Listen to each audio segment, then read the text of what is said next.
Peace, peace. This your brother Monroe Jr. I hope everybody is out there having a productive day. Our sister Michelle Obama says she is not running for president in 2020. And I'm going to play a quick video. Peace. I don't want to be president. I don't think I should be president. I think I can do a lot of things, but that's not one of them. That's not one of them. Mm-hmm. And we have to find women who understand their gifts and know where to put them to use. I know what I'm good at. And I think Oprah said this too. She knows what she's good at. Mm-hmm. And I think we have to do more to support young women to find out what their strengths are. And we will find a huge percent of them will be strong in politics, in policy, in strategy, in coordination, in organization. And we should develop those people to be the leaders that.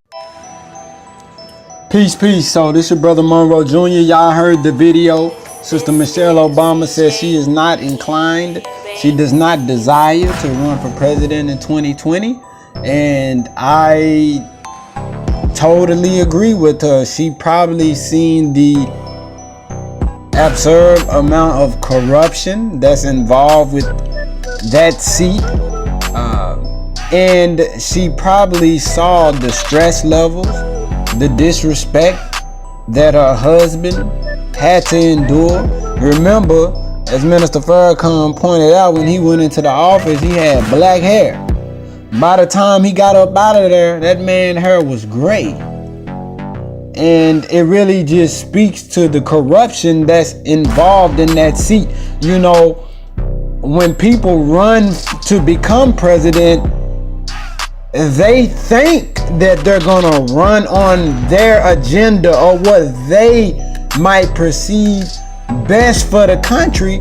But when they get in that seat, I was researching, you know, the president has over 350 different type of presidential advisors. Can you imagine getting that much information and intel from different sources? And how many of those different sources are corrupt and they have their own agenda, or they're in the pocketbooks of some of these super PACs.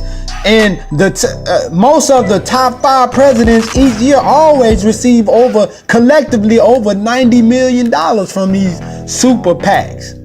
So you talk about being in the pocketbook of a rich man. And plus, when we think about the whole political system, it's rigged, because it's not the popular vote that actually elects the president of the United States. It is the electoral college that elects the president of the United States. Do some research, family. The whole system is corrupt, and these politicians are bought and paid for. So I can see why Jesus said it's easier for a camel, which is impossible to go through the eye of a needle, than for a rich man to see the kingdom of heaven. And then there was one rich man that wanted to follow Jesus, if you remember the story, and he asked Jesus, you know, what do I have to do to get into the kingdom?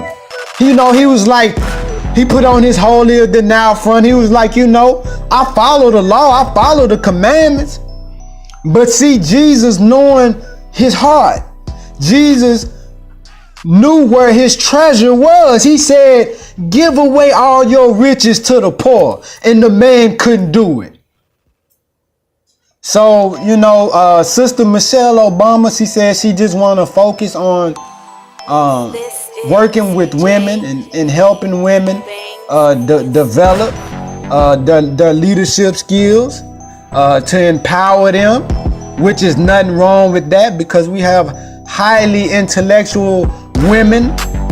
We have female gods out here that are super intelligent, and I salute you, sisters.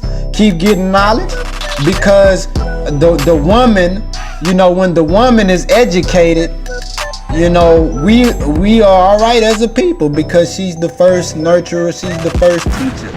And when she's wise naturally, therefore comes from her womb a wise offspring.